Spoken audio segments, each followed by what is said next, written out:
Good evening to you. I don't know how much time you've got for this diary update, but Christ, a lot has happened. So, first things first, thank you all for your help in actually managing to make me an award-winning person. I still can't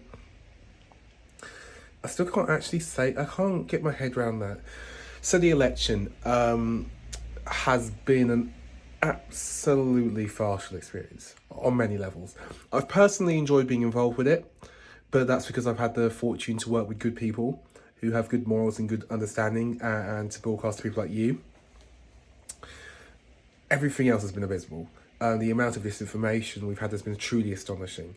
It is unbelievable that two sources completely fabricated a very serious story about a government aide being punched that unfortunately duped me.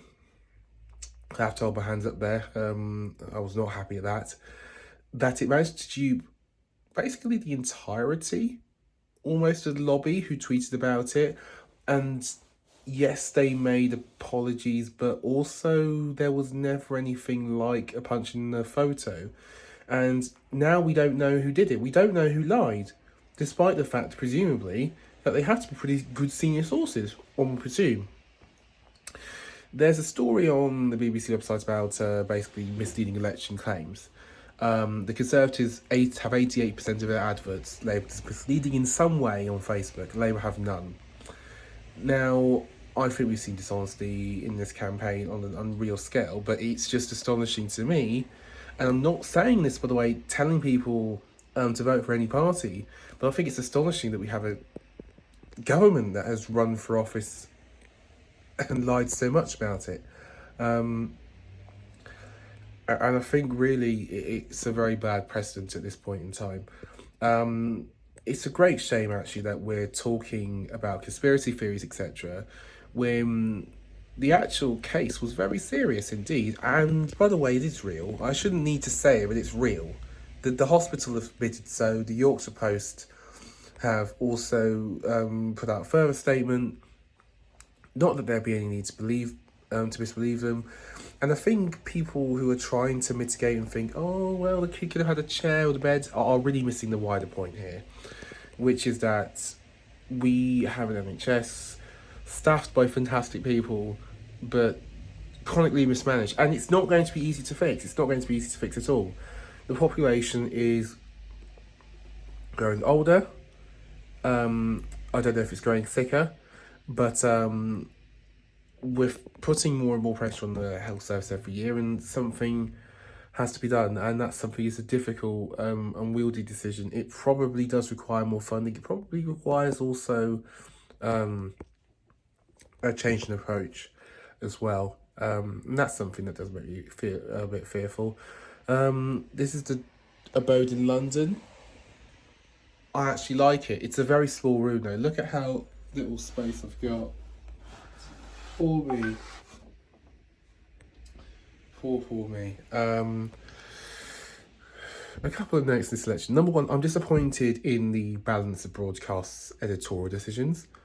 Editorially, I think broadcasters have had a bad election.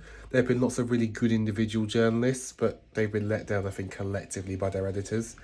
Loughborough University calculated that taxation and Brexit, which are two, I think, inherently conservative led themes of the election, have had twice as much coverage as health and the environment. It's astonishing when you consider that health is basically neck and neck with Brexit for the most important issue for voters at this election, that's the case. And something needs to be looked at, because I love the BBC. I actually have a lot of respect for the broadcasters who do work. I've worked with some broadcasters before. I think broadcast television, especially in news, is something that should be protected, and it should be something we can feel proud of, should be something that we can cherish. We got a serious problem here if we can't count on the broadcasters to take sort of wildly different approach to things compared to the newspapers. I think also that it wouldn't hurt maybe to have a public consultation or a review of the coverage, regardless of who wins, because you're getting quite a lot of people who are becoming seriously unhappy with broadcasters, and it's not a healthy position to be in if we get to the point where people want broadcasters to be the papers. We've got enough papers already with, frankly, enough bias for a billion years. And we got to think about how stories are framed as well. We've seen a lot of terrible, terrible headings and subheadings, some of which have borne almost no relevance to the article whatsoever. That really needs to be looked at, really does. Sorry to be so depressing, but I'm looking very much forward to exit poll day, or polling day as you'd normally call it, and that's 6 minutes. So yes, I'll leave you all with that. But thank you all for the support very much, and you know I am on Twitter. Oh, by the way, by tomorrow's racing post. Enough said. Thanks very much.